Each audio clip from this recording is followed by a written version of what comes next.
स्वागत है आपका शोरूम के रीजनिंग यूट्यूब चैनल पर। काफ़ी लंबे समय से आपको यहाँ वीडियोस नहीं मिल पा रहे थे, बट अब से कॉन्टिन्यूसली वीडियोस सारे मिलते रहेंगे।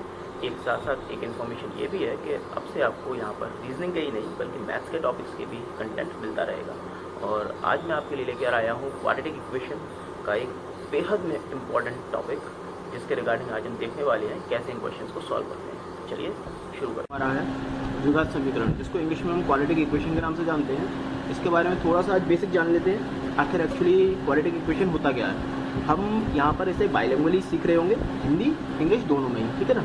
देखिएगा क्वाड्रेटिक इक्वेशन क्या है। Quadratic equation is a polynomial equation of the second degree.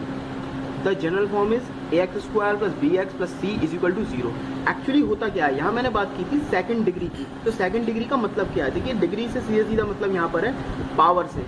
जितनी भी पावर लगी होती है ना, उसी को बोलते हैं हम डिग्री।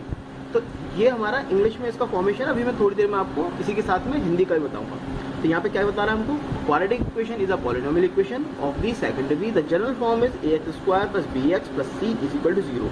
मतलब जितने भी क्वाड्रेटिक इक्वेशन बन रहे होते हैं वो हमारे इसी फॉर्मेशन में बन रहे होते हैं। इसके बारे में और क्या कहा गया है, यहाँ पर a की वैल्यू जहाँ पे बताया गया है, a की वैल्यू कभी भी 0 नहीं होती है। मतलब क्लियरली ये जो आप साइन देख रहे हैं, a इज नेवर बी 0।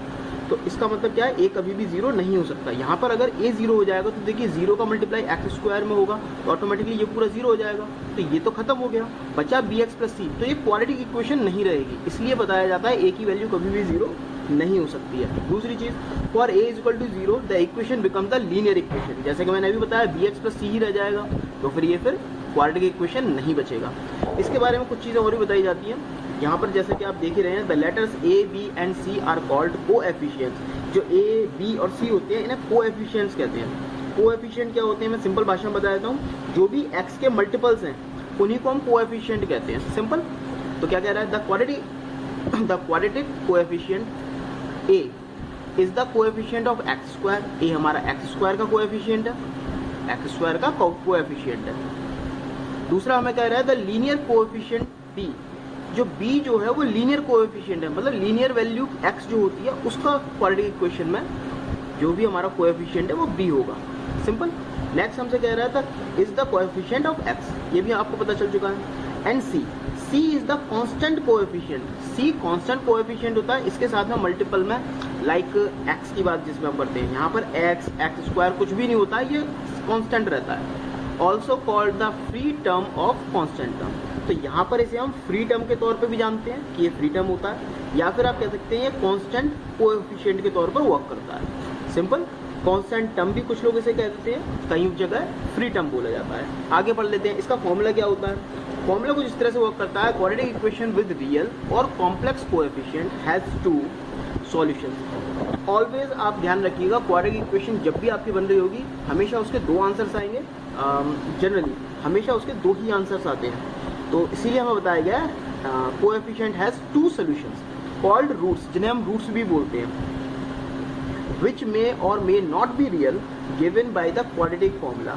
इस क्वाड्रेटिक फॉर्मूला के बेसिस पर हम उन रूट्स को निकालते हैं, सॉल्व करते हैं और फिर उसके रिगार्डिंग अपने आंसर्स को बनाते हैं। जनरली 2 आंसर्स आते हैं। आगे हम जैसे जैसे क्वेश्चन सॉल्व करेंगे वैसे वैसे इसके बारे में जान रहे होंगे। तो एक बार देख लेते हैं एक्स की वैल्यू कैसे निकालते हैं। फॉर्मूला होता है -b + माइनस अंडर रूट। ये अंडर रूट आपका यहाँ पूरा प्रिंटेड नहीं है, मैं इसको पूरा कंप्लीट कर देता हूँ। Under root b² - 4ac upon 2a, ये फॉर्मूला रहता है, जिसमें कह रहा है where the symbol plus minus जो साइन दिया हुआ है, एक बार इसमें हम प्लस की जगह यूज करते हैं, एक बार इसे हम माइनस की जगह यूज करते हैं। देखने वाले हम, जैसे कि x की वैल्यू जो पॉजिटिव आएगी तो -b, इस यहाँ पर प्लस का यूज कर रहे हैं, b² - 4ac under root 2a upon में, ये सारा वही रहेगा। यहाँ पर हम माइनस का यूज कर रहे होंगे। तो उसी फॉर्मूले को 2 अलग अलग तरीके से लिख दिया है, एक बार यहाँ से प्लस यूज किया है, एक बार यहाँ से माइनस यूज किया, सिंपल।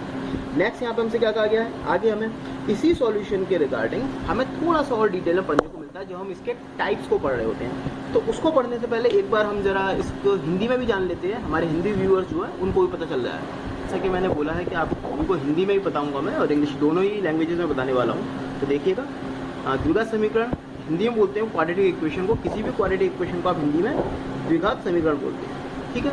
क्या कह रहा है, एक ऐसा समीकरण जिसमें चर राशि की अधिकतम घात 2, मतलब कोई भी राशि, जैसे कि x चर राशि मतलब अननोन टर्म, चर राशि का मतलब होता है अननोन टर्म, किसी भी अननोन टर्म जिसकी सबसे बड़ी घात जो हो 2, हमने बात की थी वहाँ पर डिग्री बोल रहे थे हम, यहाँ पर हिंदी में उसे घात बोलते हैं। तो कह रहा है कि अधिकतम घात 2 हो, यानी कि इंग्लिश में आप इसे स्क्वायर भी बोलते हैं, वर्ग भी बोलते हैं और घात 2 भी बोलते हैं। ऐसी घात अगर 2 है तो द्विघात समीकरण हम उस समीकरण को कहते हैं। इसका व्यापक रूप क्या होता है? वही हमने जो वहाँ पर टर्म देखा था ax² + bx + c = 0, वही टर्म।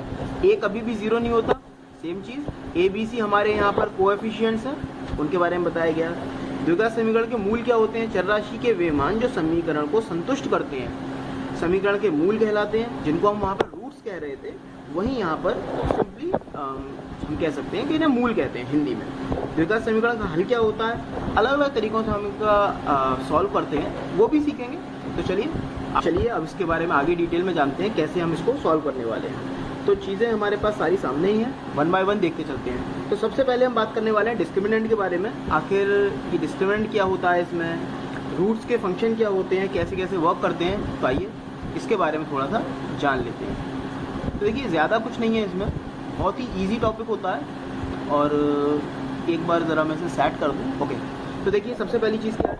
सबसे पहले हम बात करने वाले हैं डिस्क्रिमिनेंट के बारे में। आखिर ये डिस्क्रिमिनेंट होता क्या है, और डिस्क्रिमिनेंट से पहले हमें इसके रूट्स के बारे में पता होना चाहिए। तो देखिए रूट्स सिंपल सी बात है, आप इतना जान लीजिए, जैसे कि हमने बात की थी कि हिंदी वाले व्यूअर्स को हमने बताया बीटा द्विघात समीकरण के मूल होते हैं, तो इंग्लिश में उन्हें रूट्स कहते हैं। उन्हीं रूट्स को सॉल्व करने के लिए या उनकी टाइप को पता करने के लिए, आखिर कैटेगरी क्या है वो जानने के लिए हमें डिस्क्रिमिनेंट की ज़रूरत पड़ती है। और डिस्क्रिमिनेंट कैसे निकलता है? डिस्क्रिमिनेंट के लिए एक यहाँ पर हमें डेल्टा टाइप फॉर्म बना के दी गई है, जिसके रिप्रेजेंट में हम क्या शो करते हैं, फॉर्मूला क्या होता है, b² - 4ac।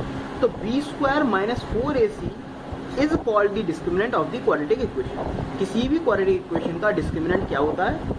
b² - 4ac होता है। अब डिस्क्रिमिनेंट को हम d से भी रिप्रेजेंट करते हैं, ये बात ध्यान रखिएगा, डिस्क्रिमिनेंट को d से भी रिप्रेजेंट करते हैं। और हिंदी में डिस्क्रिमिनेंट को, मैं हिंदी व्यूअर्स को भी बता दूं, आप सभी इस बात को जान लीजिएगा, विविक्त कर बोलते हैं। हिंदी में विविक्त कर बोलते हैं, इंग्लिश में बोलते हैं डिस्क्रिमिनेंट, ठीक है ना।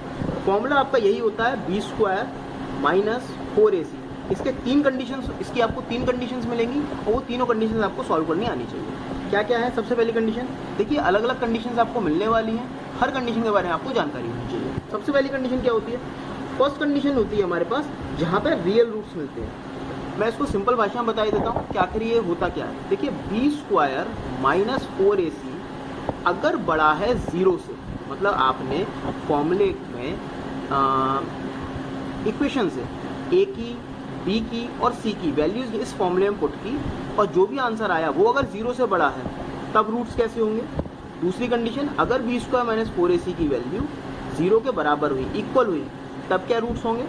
और अगर b² - 4ac की वैल्यू 0 से छोटी हुई, यानी कि लेस देन 0 हुआ, तब क्या कंडीशन होगी? तो देखिए ये नंबर 1 दे रहा हूँ मैं इसे नंबर 2 दे रहा हूँ और इसे नंबर 3, वही मैं यहाँ पर रिप्रेजेंट करने वाला हूँ सिंपली। बस आपको इजीली समझ में आ जाने वाला है। क्या कह रहा है? कह रहा है रियल रूट्स होंगे कब?